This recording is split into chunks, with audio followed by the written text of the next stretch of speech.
Hello students, कैसे हैं आप लोग। आई होप आप लोगों की पढ़ाई बहुत अच्छी चल रही होगी। देखिए, आज का जो हमारा टॉपिक है वो कारक है और हम कारक के प्रकार पढ़ रहे थे। कल हम लोगों ने 5 प्रकार पढ़े थे, आज हम छठवां पढ़ेंगे। छठवां प्रकार कौन सा है? छठवां प्रकार है संबंध कारक। संबंध कारक क्या होता है? देखिए, संज्ञा या सर्वनाम के जौन रूप ले कोनो शब्द के संबंध के ज्ञान होते यानी कि संज्ञा या सर्वनाम के जिस भी रूप से किसी भी शब्द के संबंध का ज्ञान होता है। ठीक है, किसका ज्ञान होता है? संबंध का ज्ञान होता है। वहां पर क्या होता है? संबंध कारक होता है। ठीक है, या उसे संबंध कारक कहते हैं।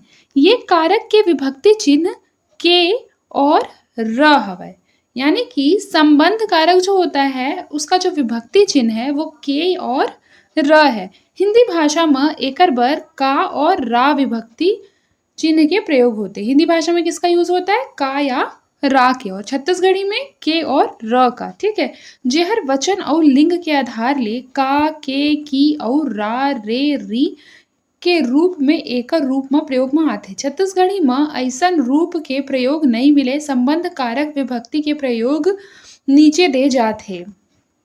जैसे देखिए, फर्स्ट है के विभक्ति चिन्ह के प्रयोग संज्ञा शब्द मन के साथ होते, यानी के विभक्ति चिन्ह का जो यूज होता है वो संज्ञा शब्द के साथ होता है।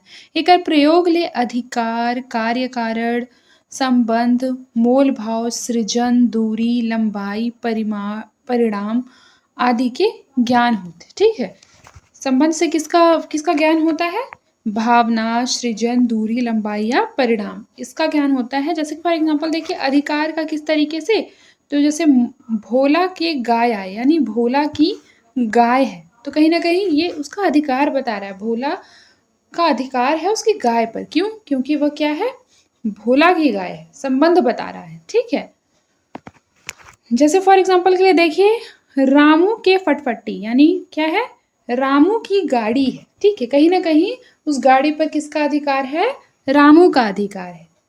फिर देखिए, कार्य कारण को देखते हैं।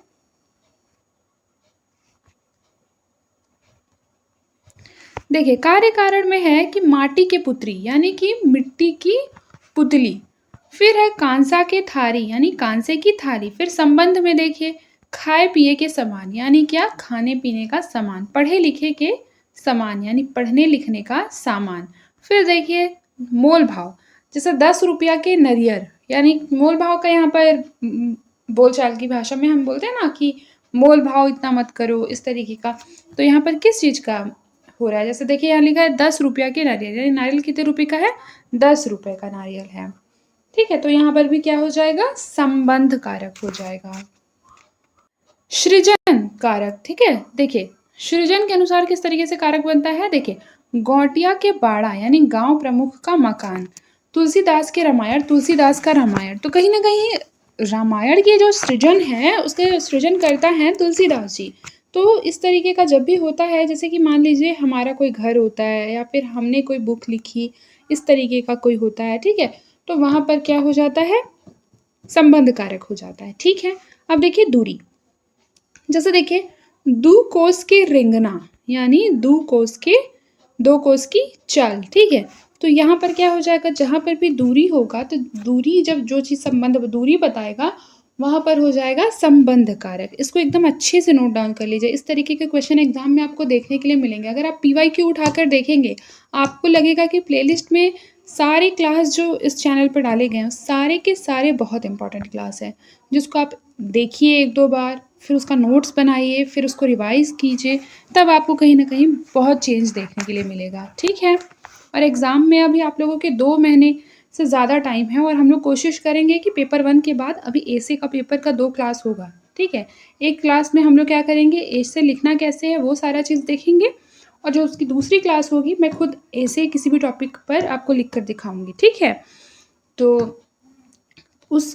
क्लास को मैं ला सकूं उसके लिए आप लोग मुझे सपोर्ट करते रहिए। सब्सक्राइब कीजिए चैनल को, लाइक कीजिए, शेयर कीजिए, तब कहीं ना कहीं मुझे भी प्रेरणा मिलेगी कि मैं और अच्छी क्लासेस ला सकूं।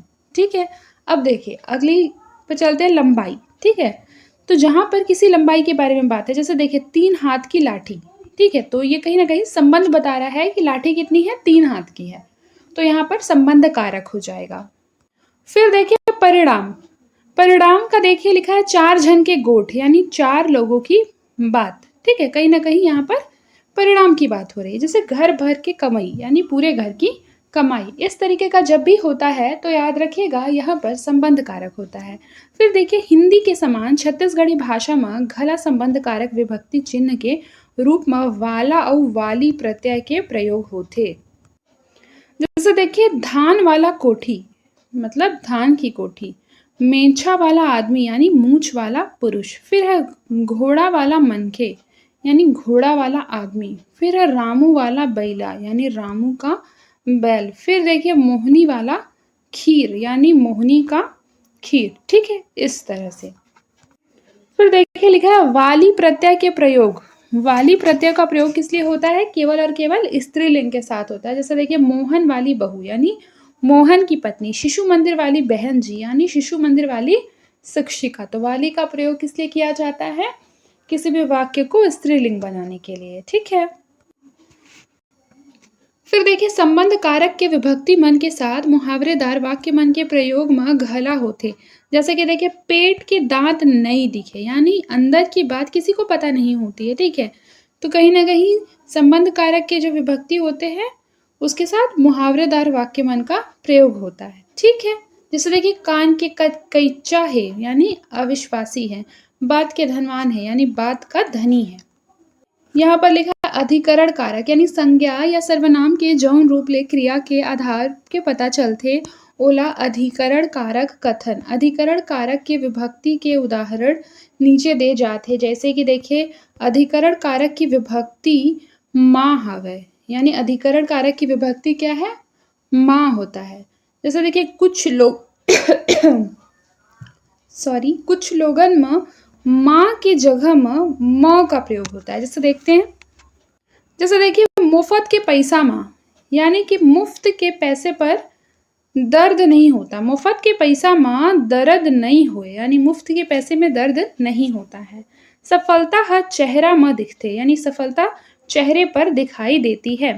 फोकट में ज्ञान नहीं मिले, मुफ्त में ज्ञान नहीं मिलता है। फिर देखिए हिंदी भाषा में अंदर बर में के प्रयोग होते और बाहर बर पर विभक्ति के प्रयोग होते। फिर छत्तीसगढ़ी भाषा में अंदर और बाहर दोनों बर माँ विभक्ति चिन्ह के प्रयोग होते। जैसे कि देखिए टेबुला माँ किताब है, यानी टेबल पर किताब है। फिर है खटिया माँ मढ़ा दे, यानी खाट पर रख दो। फिर है मछली पानी में रथे, यानी मछली किस में रहती है? पानी में रहती है। तो यहाँ पर जब भी अंदर की बात हो, ठीक है, यानी अंदर की बात हो रही है, जैसे कि कोई चीज किसी के अंदर है, ठीक है, तो उसके लिए हम में का प्रयोग करते हैं हिंदी भाषा में। ठीक है, देखिए छत्तीसगढ़ी में अंदर और बाहर दोनों के लिए किसकी प्रयोग करते हैं? माँ विभक्ति के। सब लोग देखे ना, खटिया माँ मढ़ा दे, यानी खटिया पर रख दो। बात उसके ऊपर की ही हो रही है, खटिया के तो ऊपर रखते हैं ना, लेकिन फिर भी उसके लिए माँ का यूज होता है। जैसे कि मछली पानी में रथे, पानी में रहती है, यानी कि अंदर रहती है पानी के, लेकिन इसके लिए भी माँ का ही प्रयोग किया गया है। जैसे मछली पानी माँ रथे।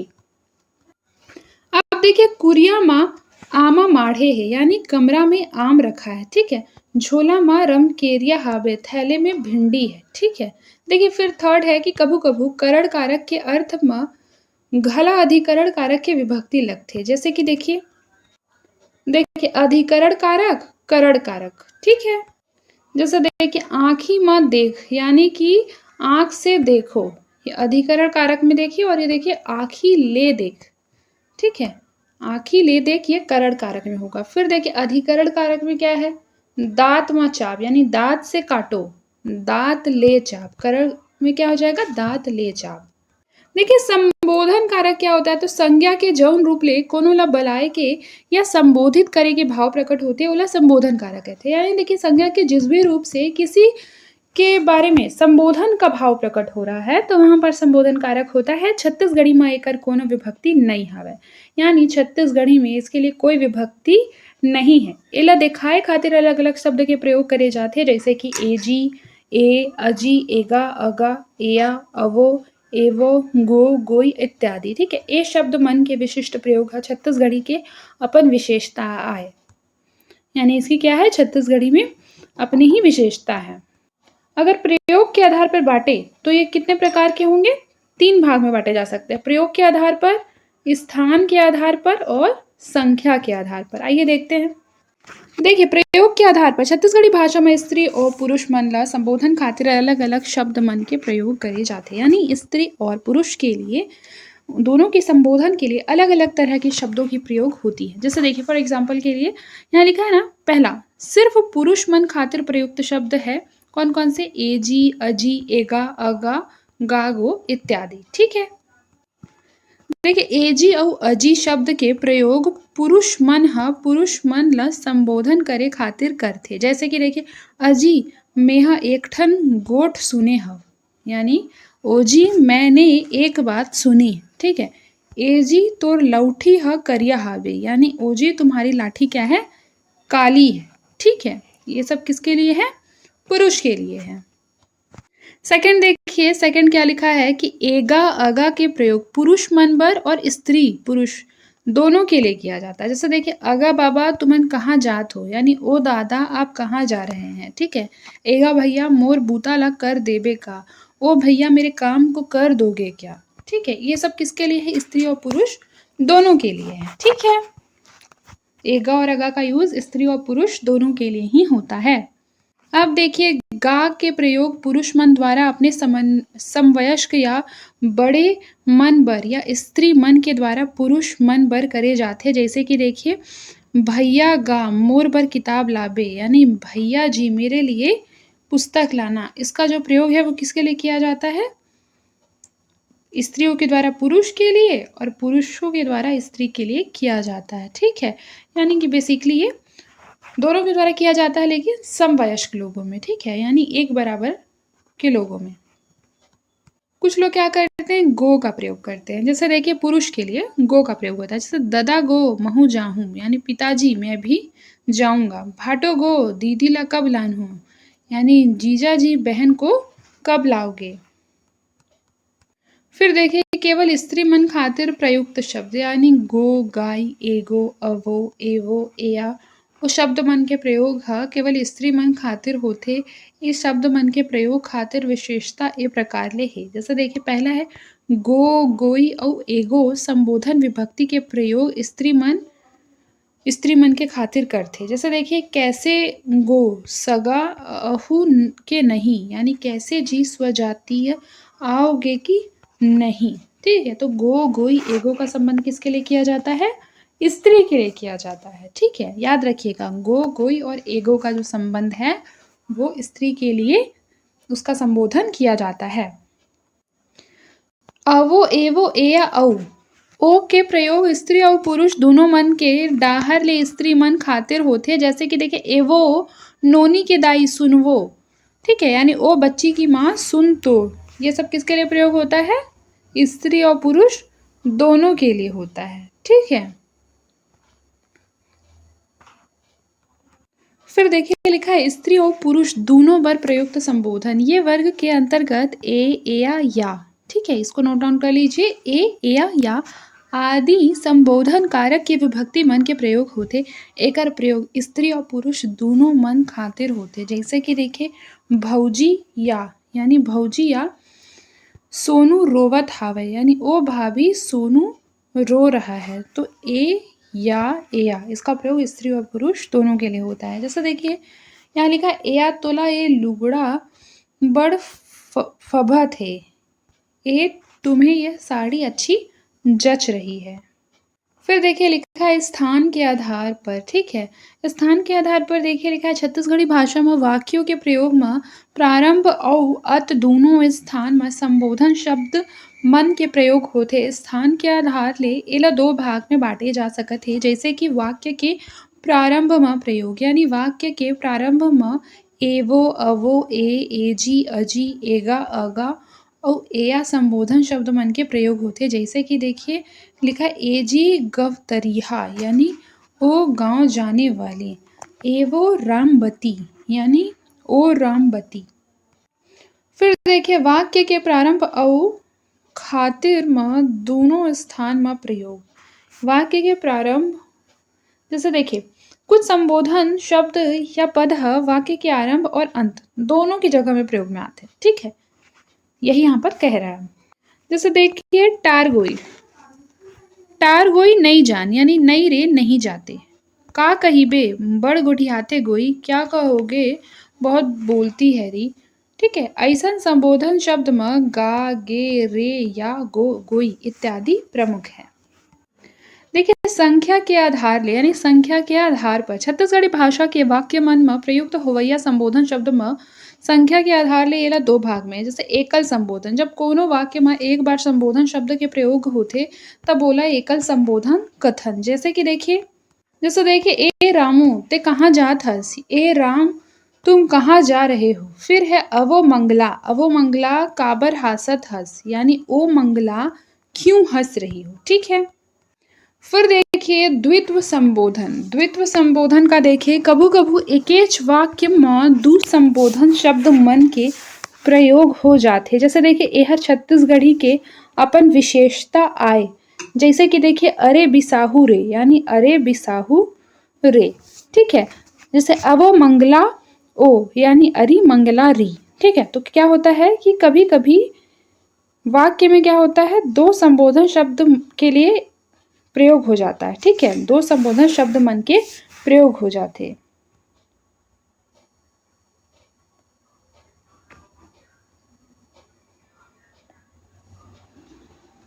यहाँ पर कुछ एमसीक्यूज दिया है, आइए देखते हैं।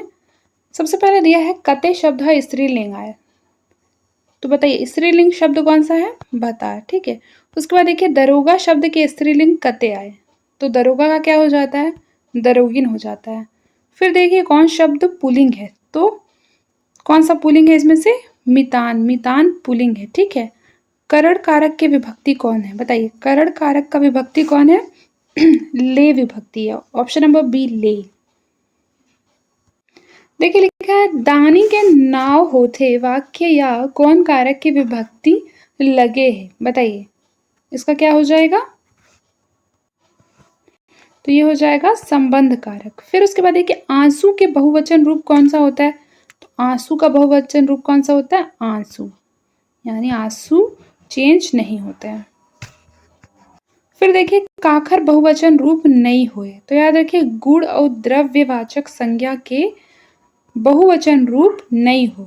ठीक है, अब देखिए जो अगला क्लास होगा उसमें हम लोग समास पढ़ेंगे। ठीक है, तो आज के लिए बस इतना ही, मिलते हैं नेक्स्ट क्लास में। तब तक के लिए अपना ख्याल रखें और मन लगाकर पढ़ाई करते रहें।